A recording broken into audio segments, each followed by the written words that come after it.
Hey guys, good day to you. I hope every one of you is doing alright.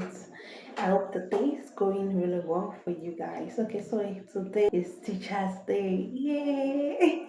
Today is a day specially made for all facilitators of knowledge, for all teachers out there, whether formal or informal.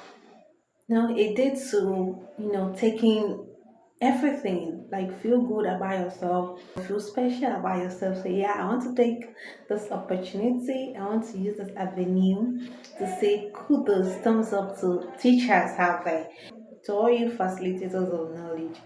Trust me, it's not easy. It's not an easy job. If it easy, make people self run am now. So I want to say thank you all for blessing us with your knowledge. Thank you for trying to make our lives better. Thank you for all that you do, actually. So I pray that God, in His infinite mercy, will give you the strength to keep keeping on and, reward you for all the good works that you guys are doing. I love you. I'm a teacher too, actually. So today is my day too, in a way. So, congratulations to me and all the teachers out there, all the facilitators of knowledge out there. We love you and may God bless you all.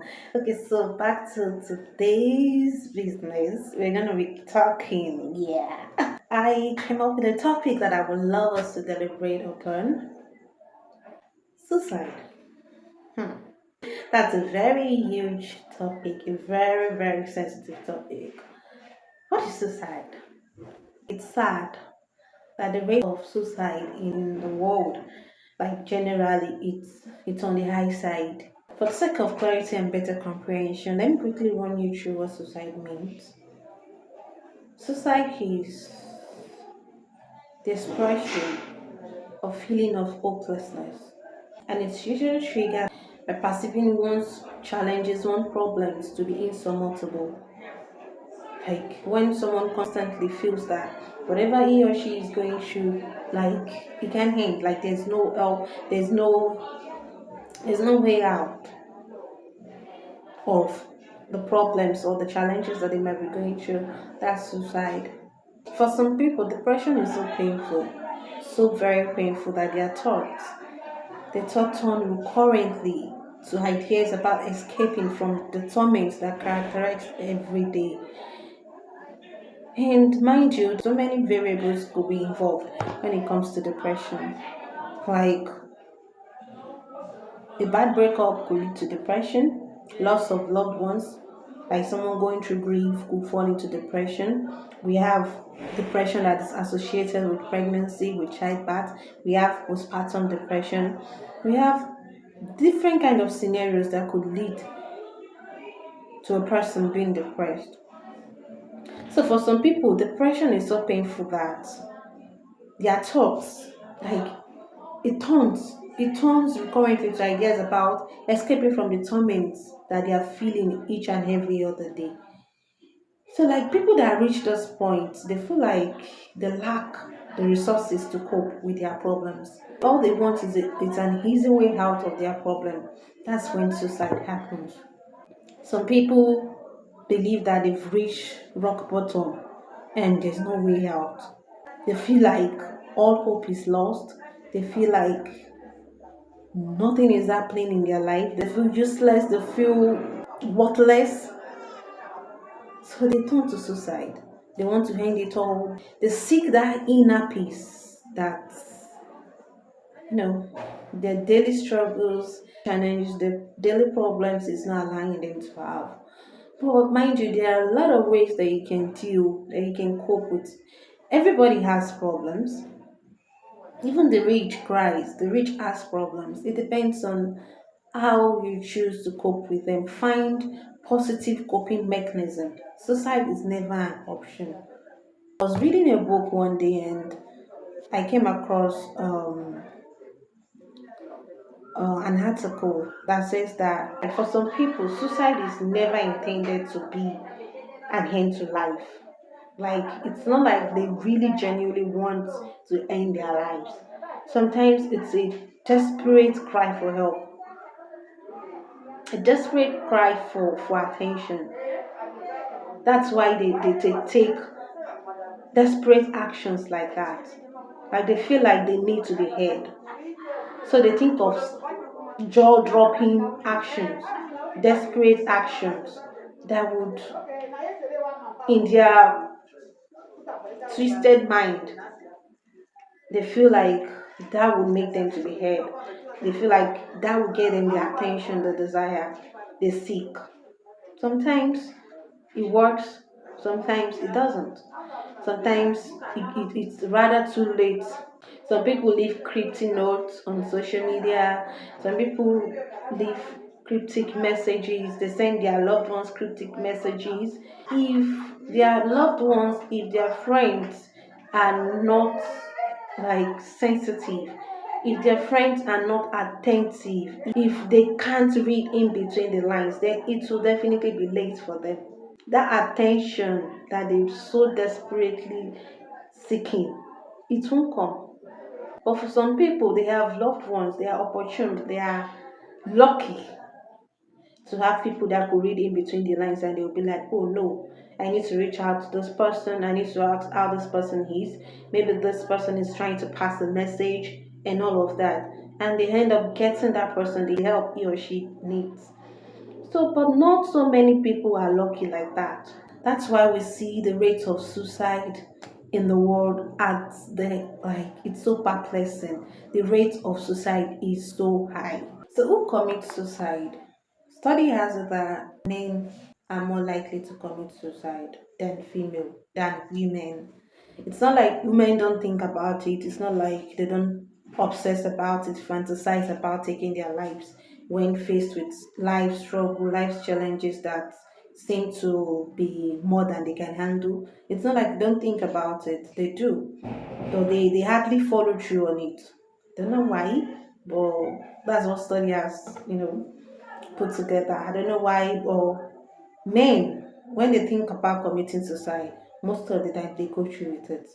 So why do people commit suicide? It could be due to a whole lot of things. A whole lot of variables could be involved there. About the risk factors associated with suicide. Let's look at demographic or social factors like being single. That's one of it. Some people could be single and want to desperately get out of their single status.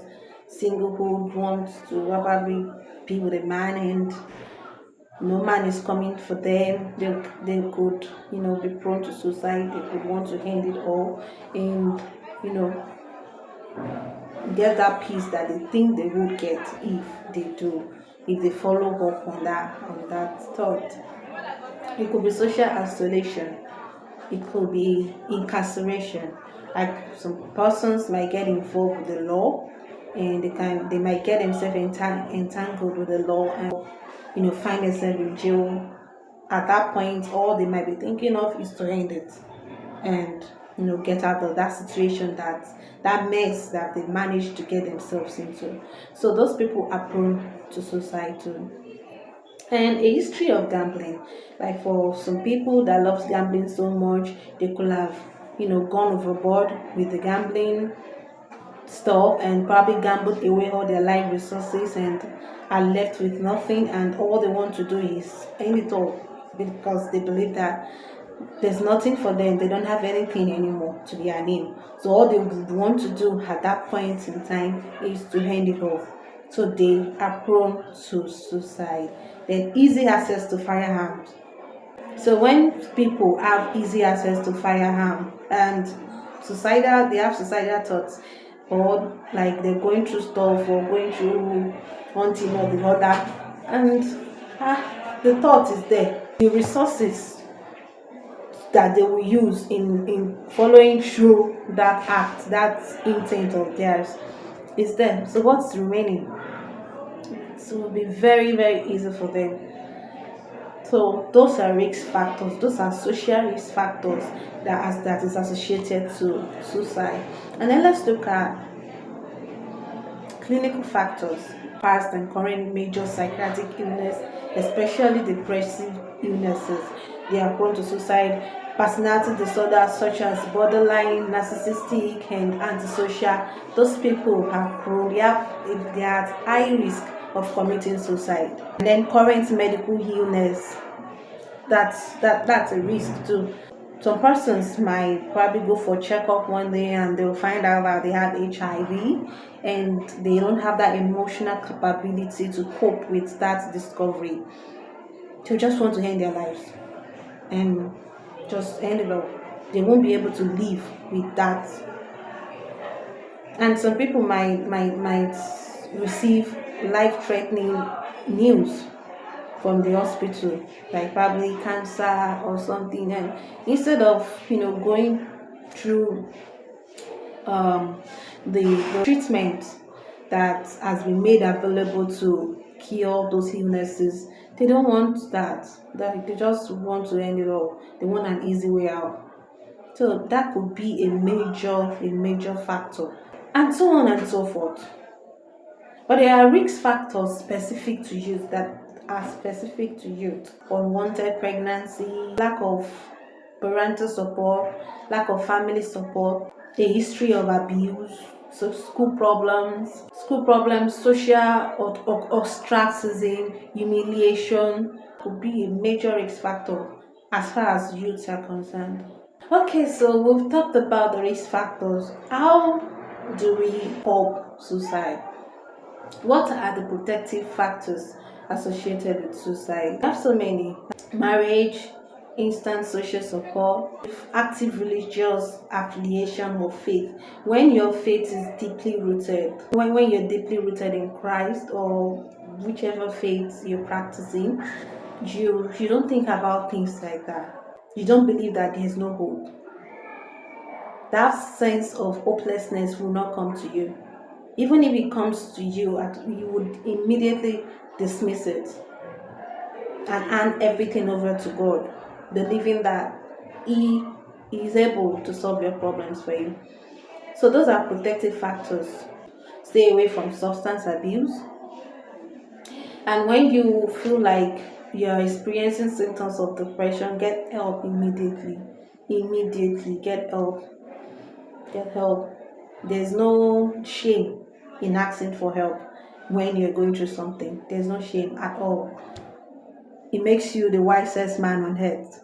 If you have a problem and you seek for solution, that makes you wise, not foolish. There's nothing, absolutely nothing to be ashamed of. Another one is proving problem solving and coping skills. Engage yourself in constructive coping mechanism, positive coping mechanism. Engage yourself. Don't be idle. Do things that brings joy to you. If it's exercise. Go for exercise. Go for workout and all of that. And trust me, exercise is like a stress reliever. Like it relieves stress. Yes, it works all the time. I've tried it and it works for me perfectly. When I'm stressed about something or when something is going on with me, or I'm in my feelings and stuff like that, I work out. And before the end of that session, I'm good. If it's swimming, if it's traveling, if it's reading a novel, if it's listening to music, I'll help take your mind off that problem that you are going through. Do them. Do those things that gives you joy. Because suicide is not an option. I'm going to urge us all to be sensitive of people around us, of our family members, our loved ones, our friends, and all of that. If we see any one of them, giving signs that they need help, they might not be able to come out and ask for that help. Some people are not built like that. Let's be sensitive enough to notice if our family or our loved ones or our friends are struggling. When we notice anything like that, please give them the attention that they desperately seek from you. Motivate them. Tell them that anything that they might be passing through is not the end of the world. Any problem, any challenges that they might be going through, they can overcome it. Give them that sense of assurance. Motivate them to hang in there. And if you feel as if it's more than you can handle, direct them to the appropriate quarters that they can get that help that they so need. Let's spread the news. Suicide is not an option. If you and I can join hands together and preach it, disseminate that information out there, signs of suicide, risk factors attached to it, how it can be averted, protective factors, and all of that, the world will be a better place. And just maybe the suicide rates would be at the lowest minimum. I don't know if you've learned anything from my video. If you have, give this video a thumbs up. And if you're not yet subscribed to my channel, please do that. And don't forget that I love you. Be safe.